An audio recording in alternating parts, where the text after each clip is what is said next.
Welcome, everyone, to How to Write the Future. I'm your host, Beth Barany. I am a writing teacher, creativity coach, speaker, podcaster, and novelist. I love science fiction and fantasy, and I have this podcast to bring in resources for writers and anyone who cares about the future, because I believe with creativity and our imaginations, we can help shape a better world for everyone. I'm so excited to have a special guest with me today, sci-fi fantasy novelist Aspry Jones. Aspry, welcome. So glad you're here. Hi, Beth. Thank you very much for having me. I'm very excited. Excellent. So everyone gets an understanding of who you are. I'm going to read your awesome bio that you sent me. Get to know Aspry, broadcast TV industry veteran Aspry Jones from Ashbury Park, New Jersey, hits the literary scene. Growing up a comic book geek and chronic TV watcher, it was a given for this author to seek a career in television. Having retired from the profession after 25 years, Aspry has returned to his first love, writing, with his debut novel, Protectors of the Light Crown. And for those of you watching on YouTube, you will see his book displayed in front of him. Looks like an amazing book. Aspry, why don't we start off by you telling us a little bit about this novel, like our bite-sized little book description of what the story is about? Fantasy books are pretty much mostly all the same. A few unlikely characters get together, become friends, and they try to kill the devil. My book is no different than that, but I throw in what I like to call a few curveballs because my story is based around the multiverse. And it's in its own particular universe itself, unlike ours, but very much like ours. There are subtle differences. And there is a character named Dexter Park. And Dexter can visit different universes in his dreams. And the story starts out based around him and gradually becomes a thing where he becomes part of a team who eventually evolve into the Protectors, meaning superheroes in their world. And they try to kill the devil, like I said, the venomous wretch, an ancient demon who used to be a king, and he is wreaking havoc all over their world, and they have to stop him. Oh, wow. Sounds like such an adventure. So, when did you first start writing? Everyone always wants to know this question, right? I get it as well. I was a huge comic book geek, so I started out writing my own comic books and drawing them too. I have a short background in art and sketching, and I actually interviewed for being an artist for Harris Comics. I don't know if you aware of Vampirella. I had a friend of mine named Lewis Small. He was a penciler for Harris Comics, and he got me an interview. And that interview was my first foray into humiliation. As it turned out, that I was nowhere near as good as I thought I was. And so instead of centering on sketching and drawing, I centered on the writing aspect of basically from the poetry, comic books that I made myself. I never wanted to get into novel writing. I never wanted to get into anything. It demanded a huge commitment. I've written screenplays that didn't really go anywhere. But eventually, after my years in television, I realized that if I could go back in time, this is how to write the past in this particular case, if I could go back in time and tell 22-year-old me not to go into TV, but instead to center on what your heart was, the writing and the creating stories and creating characters and people, do that instead. Wow. I'm trying to catch up now. Yeah, yeah. It's so interesting what we would tell our younger selves. And what about fantasy? Why fantasy? What brought you to this genre? You know what? I'm going to go deep on that. I could give you the short answer, but I think the longer answer is stronger. As a comic book fan, there's a gentleman who was a comic book artist, and he used to create characters. He created characters like Black Lightning, Black Goliath. You see where I'm going with this? When he was a kid, he would talk to his Black friends, and they would discuss how, wow, I wish there were more characters in comic books that looked like me. So I had those same feelings. Sure, we had Black Panther, we had Luke Cage, but we're talking about 5% here out of 100%. And the heroes, by and large, were white males, and they were incredible. They were great. And I loved them to death, and I still do. But there was something missing there. And the same thing is happening and has been happening in fantasy. So it's trying to be an agent of change. I said to myself, I prefer fiction well over nonfiction, autobiographies, things like that. What I love to read is the creativity coming out of somebody's head. And what I want to do is add characters of color into the world of fantasy that you're not going to find in Lord of the Rings. You're not going to find in the Belgariad. You're not going to find in Harry Potter. Not really. And then go further than that. I have a gay character. I have an elderly character. I have the rich. I have the poor. I have a Native American angel, or in that universe, what passes as the Native American. I try to cover some more bases so that when somebody reads my novel, they can say to themselves, wow, this character looks like me. And I would appreciate that. I would love that. That's what I'm trying to do. So I chose fantasy as my outlet for that expression. I love it. I love it so much. Really reflecting the diversity of humanity, what humanity really looks like, and not this narrow slice. Yeah, oh, I love that. And really, for me, writing my Henrietta the Dragon Slayer stories was about putting a girl in an adventure. When all I read as a kid were boys going on adventures, I'm like, where's the girl?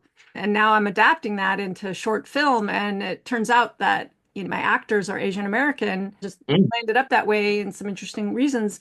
And I'm just loving it, loving the energy, loving the change, loving thinking about the rest of my stories and bringing in a diverse cast for that. And also, my crew is already very diverse and loving that and wanting, craving it, craving all the different perspectives and voices. And it inspires me as a reader and also as a writer. So I'm really glad that you're doing that. I took some pages from some female writers that I came across, and I decided, I was like, you know what I'm going to do in my book? I'm going to make the main character, which is a black male, I'm going to make him the weakest guy on the team. And the strongest one on the team is going to be female. So I tried to do a little bit of that myself. Thank you. Thank you. I appreciate that.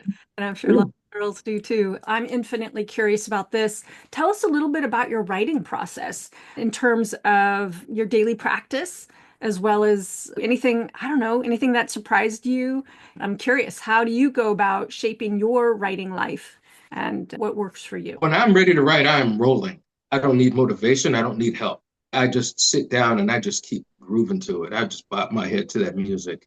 And I'm in the process right now of gathering the appropriate inspiration to begin book two, The Protectors of the Light Crown. This is the beginning. It's a trilogy. I knew my ending when I wrote the beginning.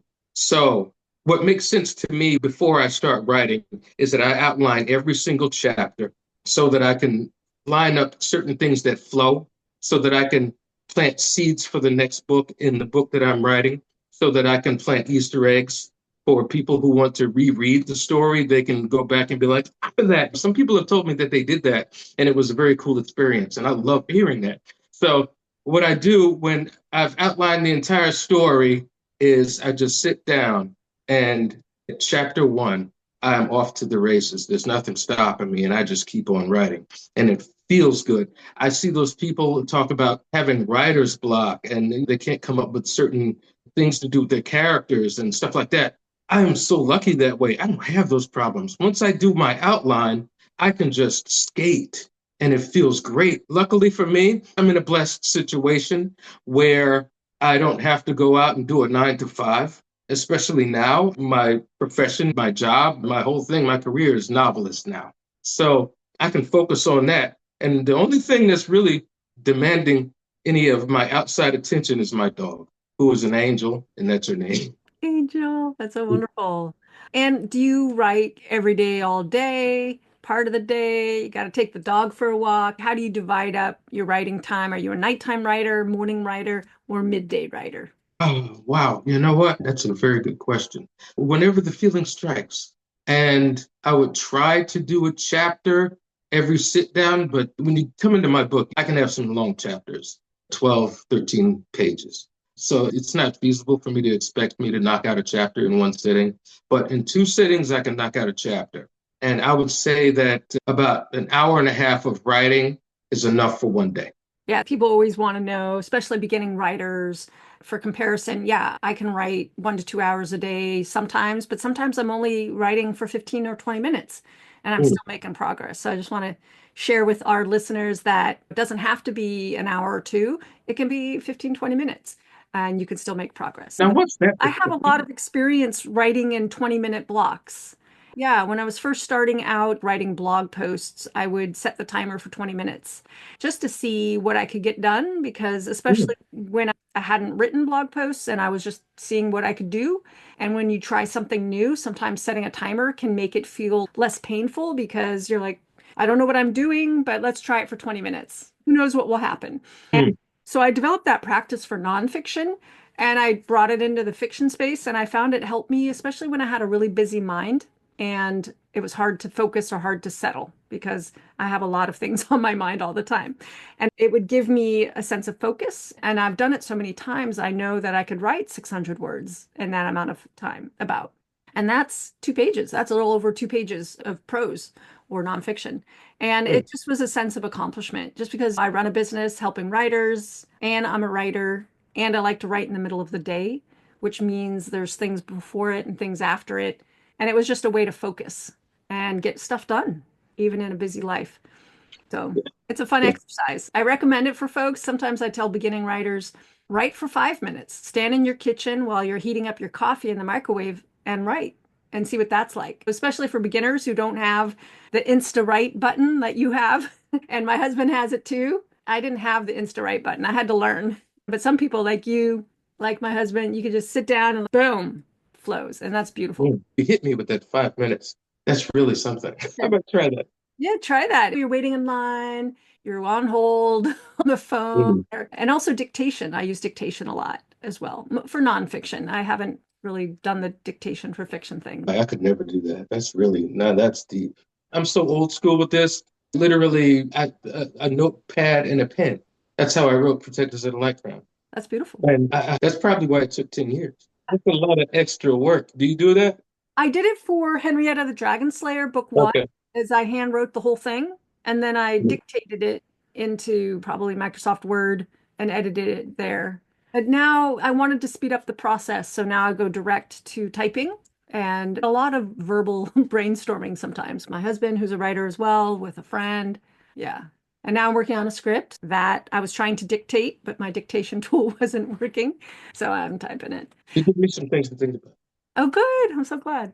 So have you won an award for your novel?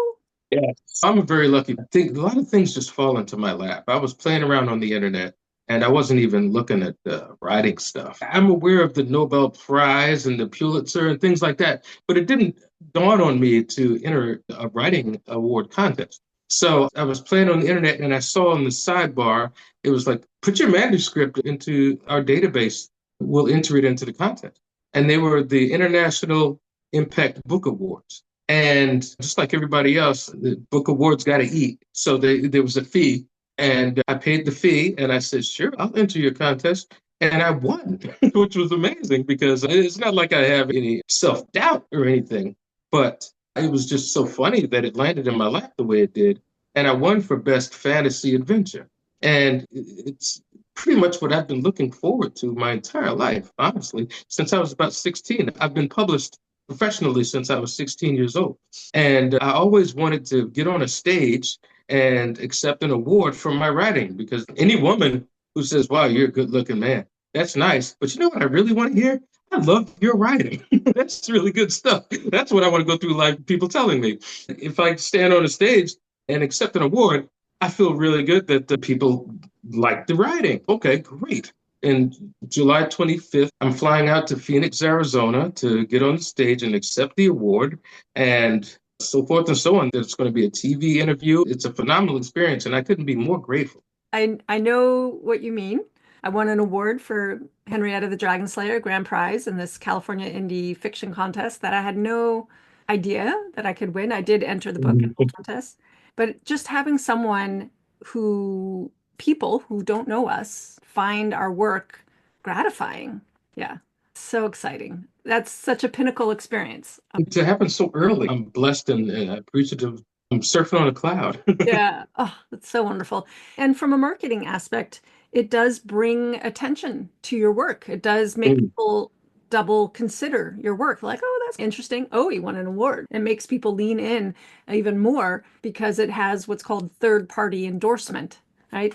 People who don't know you, who aren't related to you, said, wow, this book Check it out, people. This is an awesome book. So I just think it's a beautiful opportunity. And I also encourage writers to go for awards. It's one of my marketing choices, I would say. And it's so Yeah. beautiful that it came to you like this and that you took action as well. That beautiful meeting of opportunity and action. Yeah. Yeah, you know what? Nothing happens if you do nothing. You know what I mean? That's so true. It's so true. And lastly, as we wrap up for today, tell us some of your future plans. I understand you have a second book in the works. And what else you got in the works? I'm striking while the iron is hot. So I entered some more awards contests. I'm still flying with Protectors of the Light Crown. I just got pushed through Ingram Spark. I was on Amazon all this time. So now my book can be shuffled into Walmart, Barnes and Noble, independent bookstores, so forth and so on. And now I can get a much broader sense of exposure. After this, I'm going to try to ride this horse as far as it'll go, and then I'm going to start book two. Book two, it takes place somewhat later after this ends, and it has its own self-contained story while also following the flow of events that were planted with protectors. So I'm going to do that. I'm almost done with the outline for that. And it feels really good because I was a little bit stuck on my outline. I'm really huge on meditation. I'm an advanced meditator. So I was on my back deck and I was trying to search my mind for the great avenue that the book should take. And something just popped into my head. And I'm very excited about getting it on paper because I think it's a really great idea. Oh, that is so exciting. Wonderful. I love that you're an advanced meditator. I think having the quiet and learning how to quiet our minds and really go deep within and listen to ourselves is so valuable. Yeah, I That's think so too. wonderful. I'm glad you said that. A big believer in that. And for me, meditation comes through the form of walking and being aware of my surroundings and talking to nature Mhm. and talking to the animals that come along my way. Do you like to do it in nature? Yeah, I like to be outside and connect to the plants. And I'm here in Northern California, in Oakland, near San Francisco, Okay. and just lots of things are blooming. And it's actually through walking, not sitting. In my 20s, I did a sitting meditation training, and that was great. But there's something about moving because I sit so much as a writer and at the desk and on the Zoom and the editing and all the editing, both for the podcast and people's manuscripts and my own work. So movement becomes a way to process and just release and get into the body, get out of the mind, and be in the emotions, be appreciative of nature and everything around me and the people. And even though this is an urban environment, it's also lots and lots of plants and roses and all the flowers blooming. They say movement is a raiser of the vibration, not to get overly woo-woo on you guys. I hope we didn't go off on a left field tangent here, but I could talk about this stuff with you all day, actually. I don't talk about it with many people. I agree with you. I have a quote on my wall from Einstein somewhere. Creativity is intelligence in motion. I really feel writing is a physical act, in my opinion, right? We got our hands on the keyboard or on across the page, or even if we're speaking, dictating.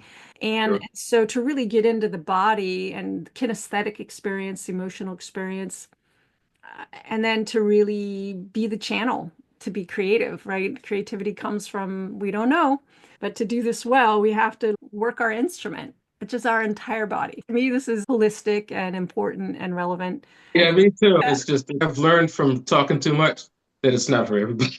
Not a lot of people will vibe with what you're trying to express. You know what? You're in California. You probably don't have that experience. not here in Northern California. I studied intuition when I was in my 20s at the Berkeley Psychic Institute. I did clairvoyance studies for a year. Wow. Talk about woo-woo. Yeah.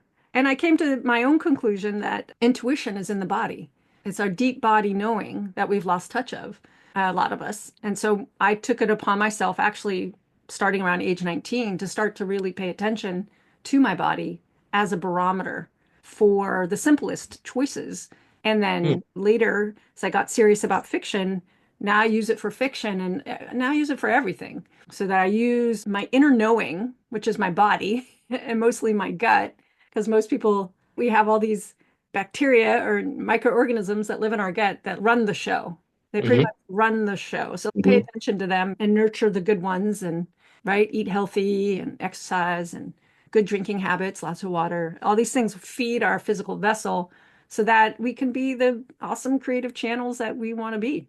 Oh, you talk my language. So if you have any parting advice to beginning writers out there who are really wishing and wanting to have their novel out in the world, what advice do you have for them? I would say that there is beauty in independent publishing, self-publishing.